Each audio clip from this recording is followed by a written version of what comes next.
దాన్ని జీవో3గా మార్చి 100% ఉద్యోగాలు కల్పించినటువంటి గిరిజన పక్షపాతి మన ముఖ్యమంత్రి చంద్రబాబు నాయుడు గారు అధ్యక్ష.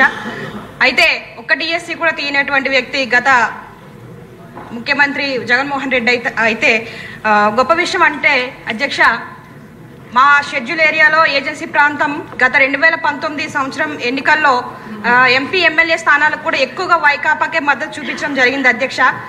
ఇంత నమ్మిన గిరిజనులకి కనీసం న్యాయం చేయకుండా గిరిజనుల యొక్క ఆయుపట్టు అయినటువంటి జీవో3ని సుప్రీంకోర్టులో కొట్టేస్తే దానిపై స్పందించకుండా కనీసం రివ్యూ పిటిషన్ కూడా వేయకుండా గిరిజనుల పొట్టగొట్టి గిరిజన ద్రోహి ఎవరైనా ఉన్నారంటే జగన్మోహన్ రెడ్డి అని మరొకసారి తెలియజేస్తా ఉన్నాను అధ్యక్ష.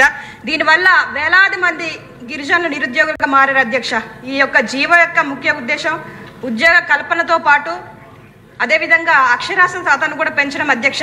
అయితే చంద్రబాబు నాయుడు గారు ఎన్నికల సమయంలో అరకు సభలో ఏదైతే జీవో3 స్థానంలో కొత్త జీవోని తీసుకొచ్చి ఏజెన్సీ ప్రాంతంలో ఉన్నటువంటి ఉద్యోగాలు 100కు 100% వారికే వచ్చేలాగా మేము బాధ్యత తీసుకుంటామని హామీ ఇచ్చినారు. దాని ప్రకారంగా చేయాలని మరొకసారి ముఖ్యమంత్రి గారికి మేము గుర్తు చేస్తా ఉన్నాను అధ్యక్ష. అదేవిధంగా ఐటీడీఏలో పెండింగ్లో ఉన్నటువంటి ఈ బ్యాక్లాగ్ పోస్టులు కూడా త్వరగా భర్తీ చేసినట్లయితే నిరుద్యోగ యువతకు కూడా మంచి జరుగుతుందని ఈరోజు మీ ముందు పెడతా ఉన్నాను అధ్యక్ష.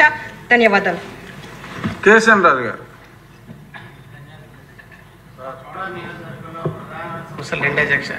ఒకటి తర్వాత ఒకళ్ళు మాట్లాడతారు సార్, వెయిట్ చేయండి అధ్యక్ష. ఒకటి భీముడిపట్నం, నర్సీపట్నం